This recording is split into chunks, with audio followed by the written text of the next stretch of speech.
नमस्कार, उत्तराखंड के बुलेटिन में आप सभी का स्वागत है। मैं हूं आपके साथ ऋचा सिंह। बुलेटिन की शुरुआत करेंगे, पर उससे पहले एक नजर सुर्खियों पर। देश में कोरोना ने पकड़ी रफ्तार, संक्रमितों की संख्या 15,000 के पार, 507 लोगों की मौत।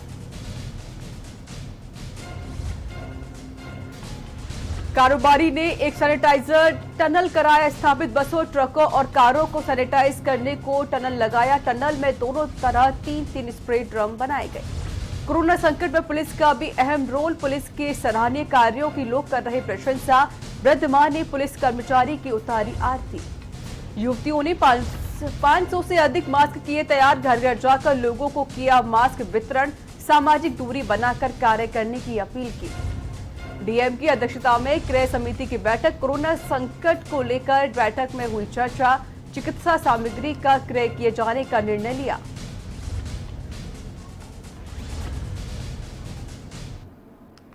तो आइए सीधे लखनऊ चलते हैं, जहां पर मुख्यमंत्री योगी आदित्यनाथ क्या कुछ कह रहे हैं, आइए आपको दिखाते हैं।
तो ये बैठक लोक भवन में की जा रही है। लखनऊ से मुख्यमंत्री योगी आदित्यनाथ अधिकारीगण के साथ बैठक कर रहे हैं।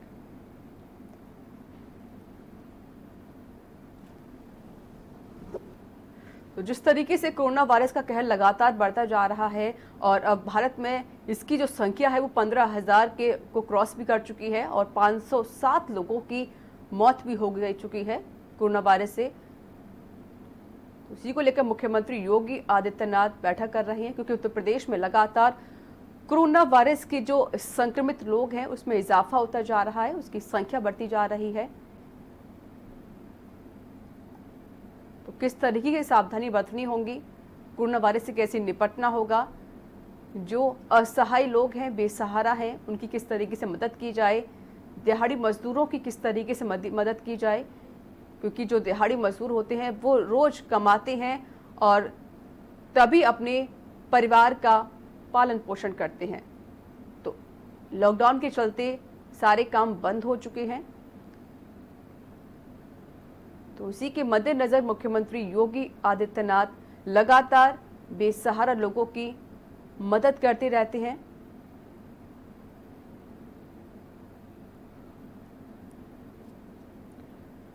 तो आज फिर मुख्यमंत्री योगी आदित्यनाथ बैठक कर रहे हैं, जहां पर कोरोना वायरस से कैसे निपटा जा सके, कैसे और सावधानियां बरती जा सकें, इसके बारे में चर्चाएं की जा रही हैं।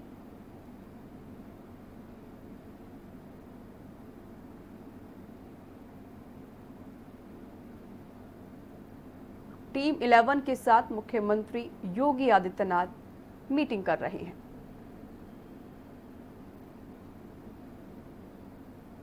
तो वहीं उत्तर प्रदेश के सभी जिलों का हालचाल जान रहे हैं कि वहां के क्या हालात हैं कोरोना को लेकर। जो इलाके हॉटस्पॉट किए गए हैं उनको किस तरीके से सैनिटाइज किया जा रहा है। वरिष्ठ संवाददाता अनूप सिंह जुड़ चुके हैं फोन लाइन पर लखनऊ से। अनूप, मुख्यमंत्री आदित्यनाथ रोज बैठक करते हैं, तो वहीं पर आज फिर से टीम 11 के साथ बैठक की जा रही है और कोरोना वायरस से कैसे निपटा जा सके इसके बारे में पूरी चर्चाएं की जा रही हैं। बिल्कुल सही बात है कि टीम 11 की बैठक के साथ सीधे उसमें जो उत्तर प्रदेश में जिस समय कोरोना की स्थिति है उसको उसके मद्देनजर और उसको कोरोना से किस प्रकार से निपटा जाए, क्या कुछ जो इधर का जो प्रक्रिया है या जो भी उपाय किए गए हैं उसको लेकर सीएम योगी आदित्यनाथ रोज बैठक करते हैं टीम मैनेजमेंट के साथ, और खासकर उत्तर प्रदेश में या फिर उत्तर प्रदेश के बाहर जो लोग लॉकडाउन पे फंसे हैं उनको कुछ समस्याओं को लेकर भी चर्चा होती है। खासकर उत्तर प्रदेश में जिस समय जो तबलीगी समाज लोग हैं, और अभी जिस तरीके से रिपोर्ट आई थी, जो जिस तरीके से रिपोर्ट आई उसको लेकर के काफी संदिग्ध है, और उसको लेकर जो बैठक अधिकारियों से चल रही, किस प्रकार से जो रोहिंग्या समाज के लोग हैं उनको किस प्रकार से पकड़ा जाए, उनको टेस्ट किया जाए। इस बैठक में डीजी और मुख्य सचिव, अपर मुख्य सचिव के साथ बैठक हो रही है, और खासकर और भी जो अधिकारी हैं वो शामिल किए गए हैं। उत्तर प्रदेश में जिस तरीके से लॉकडाउन चल रहा है, और खासकर लोगों के लिए जो गरीब तबके के लोग हैं उनको खाने प्रकार की किसी प्रकार की जो सप्लाई हो रही है वो लगातार चलती रहे, और खासकर वो जो फूड पैकेट या फिर जो सेमेटिव किचन बनाए गए हैं उनको उनकी पारदर्शिता रहे और खाना शुद्ध हो, साफ सुथरा रहे। इस पर मंत्रियों को भी लगाया गया है कि ताकि हर सेमेटिव किचन जाकर उसकी दौरा करें, जांच करें, किसी प्रकार से दिक्कत ना हो। जी अनुप, जिस तरीके से भारत में कोरोना वायरस का जो संक्रमण है लगातार फैलता जा रहा है और मरीजों की संख्या में इजाफा होता जा रहा है, अगर बात हम उत्तर प्रदेश की करें तो अगर शनिवार की बात करें तो शनिवार को उत्तर प्रदेश में 125 नए मरीज पाए गए थे, जिसमें 56 जो मरीज थे वो लखनऊ से ही पाए गए हैं। तो लगातार लखनऊ में भी इसका इजाफा होता जा रहा है, तो किस तरह की सावधानी बरती जा रही है? अगर आगे ऐसी तरह के केस आते रहे तो किस तरह की सावधानियां बरती जाए, इसके लिए मुख्यमंत्री योगी आदित्यनाथ क्या कुछ तैयारियां कर रहे हैं? देखिए, उत्तर प्रदेश में ये बात बिल्कुल सही है कि दिन पर दिन कोरोना के संक्रमण मरीज बढ़ रहे हैं। उसको लेकर जिस तरीके से उत्तर प्रदेश में 15 जिले पहले के कुछ इलाके सील किए गए थे, उसके बाद फिर उसकी संख्या दिन पर दिन बढ़ती जा रही है। लखनऊ की बात करें तो समय 8 इलाके थे, लेकिन इस समय 14 इलाके हो चुके हैं। तो जहाँ फिर संक्रमण की संख्या बढ़ती है या फिर जहाँ कोरोना से पॉजिटिव मरीज, उस इलाके को उस पर देख रेख और फिर उस इलाके को सील करना, जिस तरीके से अभी तक जमात के लोग सामने आए थे, उसी प्रकार से रोहिंग्या समाज के भी लोग, उनको भी सर्च किया जा रहा है। तो पुलिस की कई टीमें लगाई गई। उत्तर प्रदेश के कई जिलों में रोहिंग्या समाज के लोग रहते हैं। अगर ये रोहिंग्या समाज के लोग पुलिस सर्च करके उनको पकड़ती है या फिर उनकी जांच होती है तो काफी हद तक उसमें जो इस समय संख्या बढ़ रही है उसमें कमी आएगी। फिलहाल ये वाकई चिंताजनक बात है कि जिस समय उत्तर प्रदेश के जो हालात हैं वो उतना अच्छे नहीं माने जा सकते, क्योंकि 1000 से ऊपर कोरोना के पॉजिटिव की संख्या लमसम बढ़ चुकी है। तो कहीं जो क्वारंटाइन किए गए हैं लोग, उनकी लगातार जांच की जा रही है। कुछ जो जांच लैब हैं वो बढ़ाए जा चुके हैं। तो आने वाले समय में ये बात बिल्कुल सही है कि जिस समय जिस तरीके से कोरोना के पेशेंट बढ़ रहे हैं उनसे कमी आने की उम्मीद जताई जा रही है। लेकिन अनुप, जिस तरीके से कोरोना वायरस से संक्रमितों की संख्या लगभग उत्तर प्रदेश में 950 के आंकड़े को भी क्रॉस कर चुकी है, जिसमें से 575 है वो तबलीगी जमात से जुड़े हुए थे, और जो इलाके हॉटस्पॉट किए गए हैं उनमें क्या और सावधानी बरती जा रही है? क्या वहां पर कोई और मरीज पाए गए हैं उन हॉटस्पॉट इलाकों में? हॉटस्पॉट इलाके की जहां तक बात करें, जहाँ किए गए हैं उन इलाकों में लगातार वहां पर सख्ती बरती जा रही है कि बाहरी जो लोग हैं वो ना आने पाए, और खासकर उन लोगों की भी ध्यान रखा जा रहा है जो बाहर के सामान सप्लाई कर रहे हैं, बात करें या फिर जो फूड सप्लाई कर रहे हैं उन पर भी ध्यान रखा जा रहा है कि तीन इलाके में वो जाते हैं उसमें, और कोरोना से काफी उनकी सैनिटाइजर लगा के या फिर जो सावधानियां हैं वो बरती जाए। तो उन इलाके से ही ज्यादातर पेशेंट निकल के आ रहे हैं। जो उन इलाकों के संदिग्ध लोग थे उनको क्वारंटाइन किया गया, और उनकी जो जांचें आ रही हैं उसकी संख्या लगातार बढ़ रही है। तो कहीं न कहीं ये बिल्कुल जिस इलाके जो उत्तर प्रदेश में सील किए गए हैं उन इलाकों के जो जांच रिपोर्ट रह गई हैं उनकी लगातार जांच रिपोर्ट हो रही है। करीब 3000 से ज्यादा डेली की जांचें होती है उत्तर प्रदेश में। जो लैब बनाए गए हैं उसकी संख्या लगातार बढ़ रही है। तो जो जिस तरीके शुक्रिया अनुप सिंह अधिक जानकारी देने के लिए। आगे की अपडेट आपसे लेते रहेंगे। तो जिस तरीके से लगातार कोरोना वायरस में जो संक्रमित है उसमें इजाफा होता जा रहा है और लगातार वो संख्या बढ़ती जा रही है, तो देखा जा रहा है कि यहाँ पर भी मुख्यमंत्री योगी आदित्यनाथ रोज बैठक करते हैं और टीम 11 के साथ ये बैठक की जाती है। खबरों में आगे बढ़ते, रुद्रप्रयाग में जिलाधिकारी मंगेश घड़ियाल ने जिला कार्यालय सभागार में अधिकारियों के साथ बैठक ली। बैठक की अध्यक्षता करते हुए जिलाधिकारी ने कहा कि सरकार द्वारा जारी गाइडलाइन और शिक्षा निर्देशों के अनुरूप ही 20 अप्रैल से कार्य किए जाएंगे। बैठक में जिलाधिकारी ने जिला विकास अधिकारी को निर्देश दिए कि मनरेगा के अंतर्गत सिंचाई और वाटर कंजर्वेशन कार्यों को प्राथमिकता दी जाए। जो कार्य प्राथमिकता के आधार पर किए जाए हैं उन कार्यों को चिन्हित करते हुए उन कार्यों की सूची तैयार करें और साथ ही मनरेगा के अंतर्गत जो भी कार्य किए जाएंगे उन कार्यों में श्रमिकों से फेस मास्क और सोशल डिस्टेंसिंग का अनुपालन कराया जाए। विभागीय निर्माण कार्यों के संबंध में जिलाधिकारी ने कहा कि लॉकडाउन से पूर्व में शुरू और संचालित कार्यों की सूची कंट्रोल रूम को दी जाए। प्रोजेक्ट अनुसार कार्यों की सूची में कॉन्ट्रैक्टर कार्य करने वाले मजदूरों का नाम, निवास आदि की जानकारी दी जाए, जिससे सभी मजदूरों का सत्यापन करा लिया जाए।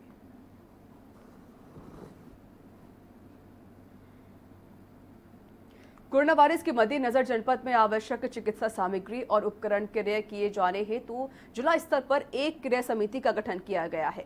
शनिवार को पिथौरागढ़ में जिलाधिकारी डॉक्टर विजय कुमार चौकदंड की अध्यक्षता में क्रय समिति की बैठक जिला कार्यालय में संपन्न हुई, जिसमें कोरोना के संक्रमण की रोकथाम हेतु जिले में आवश्यकता अनुसार अतिरिक्त चिकित्सा उपकरण और सामग्री यथाशीघ्र क्रय किए जाने का निर्णय लिया गया।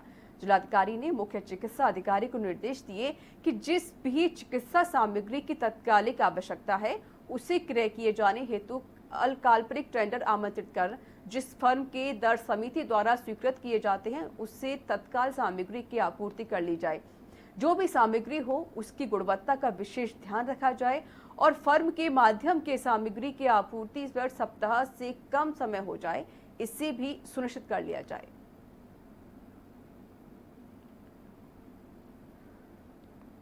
हरिद्वार में 2 और लोगों में कोरोना की पुष्टि हुई है, जिसमें एक महिला भगवानपुर के मानक मजरा की है, जबकि एक मजदूर यूपी के हाथरस का निवासी है, जिसे कुछ दिन पहले ऋषिकेश में लौटते समय पुलिस और प्रशासनिक अधिकारियों द्वारा गणपति बैंक्वेट हॉल में क्वारंटाइन किया गया था। और दूसरा मामला एक प्रवासी मजदूर हाथरस का है। मजदूर पहले से ही गणपति बैंक्वेट हॉल में क्वारंटाइन है और कोरोना वायरस के 2 नए मामले सामने आने के बाद स्वास्थ्य विभाग में हड़कंप मच गया। हरिद्वार जिले में अब कोरोना वायरस के मरीजों की संख्या 7 तक पहुंच चुकी है। बता दें कि उत्तराखंड में ये आंकड़ा अब 42 तक पहुंच चुका है।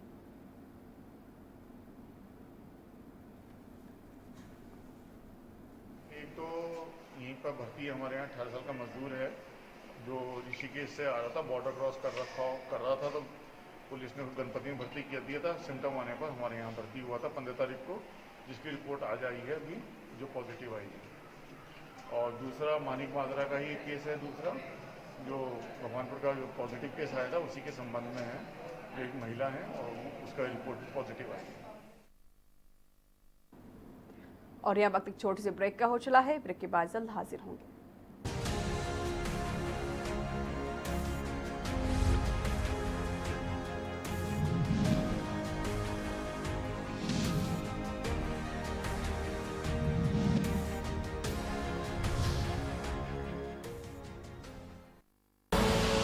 आप देख रहे हैं के न्यूज, खबरों का सारथी।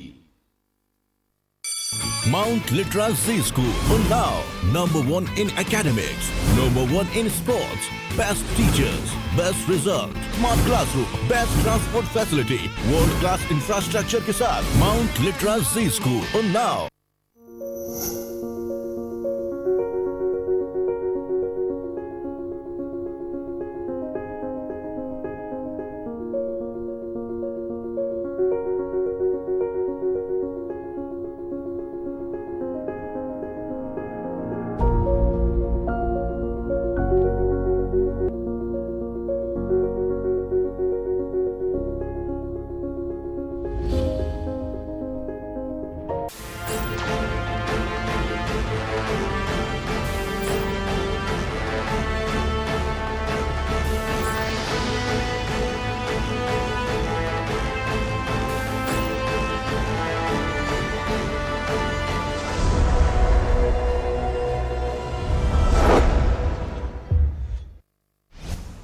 के न्यूज की अपील #StayAtHome। लॉकडाउन में आप घर से बाहर ना निकलें। सरकार के सभी दिशा निर्देशों का पालन करें। किसी तरह की लापरवाही ना बरतें। लॉकडाउन ही कोरोना संक्रमण से बचने का एकमात्र विकल्प है। अफवाहों से बचें और दूसरों को भी बचाएं। आप एक जिम्मेदार नागरिक होने का फर्ज निभाएं। कोरोना संकट के पल पल की अपडेट आप तक पहुंचा रहे हैं 100 कोरोना योद्धा।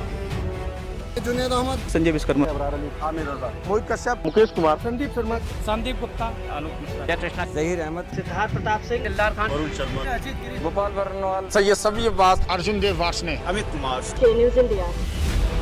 सबसे बड़ी महामारी, सबसे बड़ी कवरेज। आप देख रहे हैं के न्यूज, खबरों का सारथी।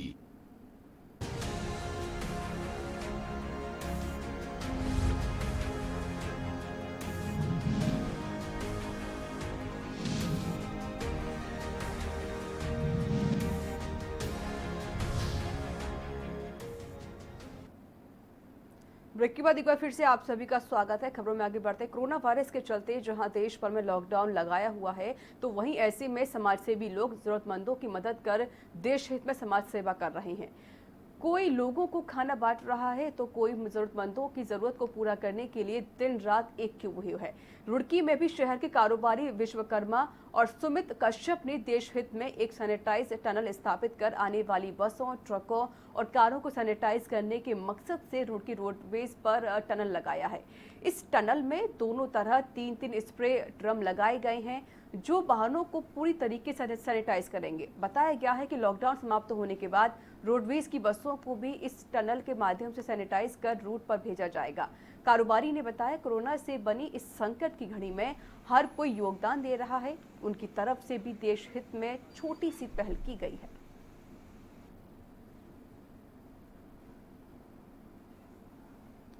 सबसे पहले तो मैं आप लोगों के चैनल को शुक्रिया करता हूँ आप लोगों का कि आपने मतलब जो है इस चीज़ को देखा और इस पर जो है इस तरह की बात आगे बढ़ाने की कोशिश की है। इससे लोगों को प्रेरणा मिलेगी। और ये जो आपका सैनिटाइज सिस्टम आप देख रहे हैं, ये हमारे अपने एक जो यहाँ के रुड़की के ARTO हैं JS मिश्रा जी, उन्होंने हमसे बातचीत की इस बारे में कि क्या कर सकते हैं हम लोग जो है कि जिससे कि जो है जो हमारी प्रशासन की गाड़ियाँ हैं, शासनिक गाड़ियाँ हैं, जो पूरे शहर को मतलब जो है इसको बड़ी मेहनत से अपनी जान हथेली पे लेकर के अपना पूरा दिन रात कार्य कर रहे हैं कि किसी भी तरीके से कोई भी आदमी इस कोरोना से पीड़ित ना हो और उसको जो है उसको बचाया जा सके। तो इसीलिए मतलब जो अभी तक आपने देखा होगा कि इसमें जो लोग आदमी को सैनिटाइज कर रहे हैं, तो WHO ने इसको भी रिजेक्ट कर दिया है कि ये जो केमिकल है ये आदमी के लिए नहीं होता है। तो इसलिए जो है हमारे जो प्रशासन और शासन ने मिलकर के जो हमारे ये परिवहन निगम है, परिवहन निगम ने इस चीज़ को बहुत अच्छी तरीके से समझा और जो गाड़ियाँ जिस गाड़ी के थ्रू हम लोग जो निकल रहे हैं, जा रहे हैं और लोगों को शिफ्ट कर रहे हैं, उसमें सबसे बड़ी बात इसलिए कि गाड़ी को सैनिटाइज करने का जो मामला है वो इसलिए किया जा रहा है कि जो आदमी चाहे वो पीड़ित है या नहीं है, अगर कोई गाड़ी को टच करता है तो क्योंकि ये संक्रमण ऐसा संक्रमण है जो टच करने से फैल रहा है, तो इसीलिए सभी गाड़ियों को सैनिटाइज किया जा रहा है।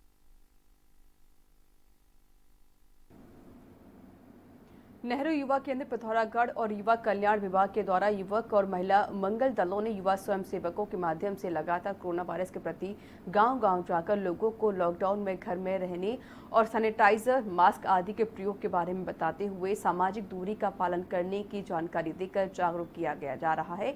बैरीनाग विकासखंड के लोहाथल में युवतियों ने 500 से अधिक मास्क तैयार किए और जिन्हें घर घर जाकर लोगों को वितरित भी किए गए। इस मौके पर नेहरू युवा केंद्र के स्वयंसेवक दीक्षा कार्की और योगेश मेहरा ने खेतों में भी कार्य करने के दौरान मास्क का प्रयोग किया और सामाजिक दूरी बनाकर कार्य करने की अपील करते हुए इसको कोरोना से बचाव के उपाय बताए। देश में फैली महामारी कोरोना वायरस से निपटने के लिए सबसे बड़ा और अहम योगदान डॉक्टरों का होता है, लेकिन पुलिस प्रशासन का भी इस कड़ी में सबसे बड़ा रोल है। पुलिस की इस भागीदारी को देखते हुए जगह जगह लोग घरों की छतों से पुलिस पर फूल बरसाकर उनके सराहनीय कार्यों की प्रशंसा कर रहे हैं। लॉकडाउन के चलते पुलिस का नया चेहरा देखकर सभी के दिल पसीज रहे हैं। पुलिस हर वक्त कोशिश में लगी है कि कोई भी गरीब बेसहारा भूखा ना सो पाए। दिन रात सड़कों पर घूमते हुए लोगों से अपील कर रहे हैं कि अपने घरों में रहें, सुरक्षित रहें। वहीं पुलिस की इस कार्यशैली को देखते हुए मंगलौर कस्बा चौकी में एक वृद्ध मां हाथों में आरती की थाली सजाए हुए चौकी पर पहुंच गई और पुलिस कर्मचारियों की आरती उतारने लगी। वृद्ध महिला ने बताया कि पुलिस का यह चेहरा मैंने अपनी जिंदगी में कभी नहीं देखा।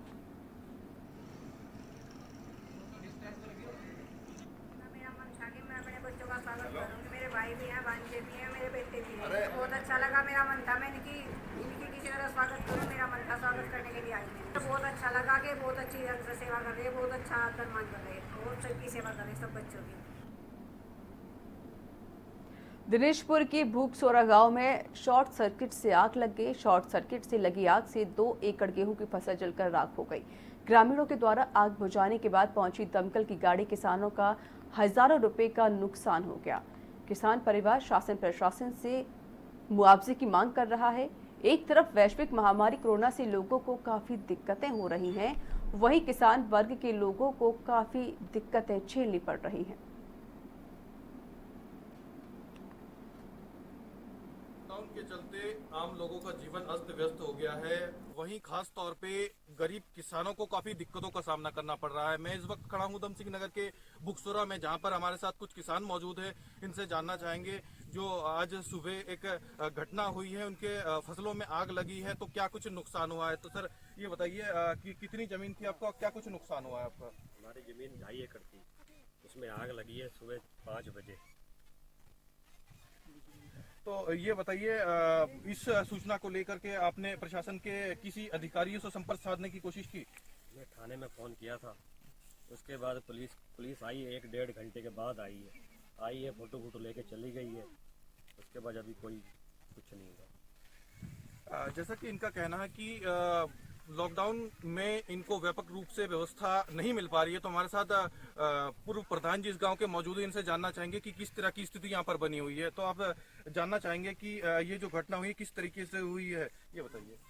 सर, यह घटना 5:30 बजे करीब हुई है भूखसोरा ग्राम सभा में, और बहुत दुखद घटना है, जिसमें एक छोटे किसान की फसल जल के 2.5 एकड़ के लगभग फसल जल के नुकसान हो चुकी है। और गांव में दहशत बनी हुई है कि कहीं आगे ऐसी कोई दुर्घटना हो जाएगी तो हम लोग कहाँ जाएंगे। पास में ही गांव था, गांव वालों ने इस आग को काबू में किया, ट्रैक्टरों द्वारा जुताई की गई, किसान लोगों ने आके मिलके इसका बुझाया गया आग को। और आगे हम लोगों के लॉकडाउन के चलते हुए किसानों को बहुत दिक्कतें आ रही हैं कि हमें लेबर नहीं मिल पा रही है। लॉकडाउन की वजह से किसान बाहर नहीं निकल पा रहे हैं और कंपेनें मिल नहीं रही हैं। अगर कंपेनें बाहर चलती हैं तो उनसे पूछ पड़ताल होती, रोक लिया जाता है। और किसान यहाँ के सभी परेशान हैं, फसलें खड़ी हुई हैं, किसानों की फसलें कट नहीं पा रही हैं। किसान दहशत में है कि आगे भी ऐसी कोई दुर्घटना हो गई तो क्या होगा। प्रशासन की तरफ से कोई व्यवस्था नहीं हो पा रही है। सुबह पटवारी जी को फोन किया गया, अब उन्होंने फोन उठाया और आने के लिए 10-11 बज चुके हैं, अभी तक कोई यहाँ प्रशासन अधिकारी नहीं पहुंचा है। हमें बड़े दुख के साथ प्रशासन को कहना पड़ रहा है कि इसी तरह अगर व्यवस्था रही तो ग्रामीण क्षेत्रों का क्या होगा। ना यहाँ पे गरीब मजदूरों किसानों को कुछ मिला है, ना राशन आ रहा है सरकार की तरफ से, किसी को कुछ नहीं मिला। यहाँ हमारे पास हमने 45 लोगों की लिस्ट बना के भेजी है, किसी को राशन का पैकेट नहीं मिला। गांव वाले एक दूसरे की मदद करके अपने गांव को बचा के रखा हुआ है। किसान मजदूर सभी अपने घर में बैठे हुए हैं, सरकार का कहना मान रहे हैं और उनका पालन कर रहे हैं। जैसा कि ग्रामीण लोगों का साफ तौर पे कहना है कि ये जो संकट की घड़ी में है, इनको व्यापक रूप से जो लाभ किसान को खास तौर पे नहीं मिल पा रहा है। और ये जो सुबह फसल जली है, इन्होंने राजस्व विभाग से संपर्क साधने की कोशिश की, लेकिन बामुश्किल उनसे बात हुई है। अभी तक यहाँ पे प्रशासन का कोई भी आदमी नहीं पहुंचा है। अब देखना ये होगा कि इनकी समस्याओं का समाधान कब तक हो पाता है, ये तो आने वाला वक्त बता पाएगा। अपने सहयोगी महेश के साथ मैं अजय कुमार, के न्यूज गदरपुर। तो इसी के साथ उत्तराखंड के इस बुलेटिन में इतना ही। नमस्कार।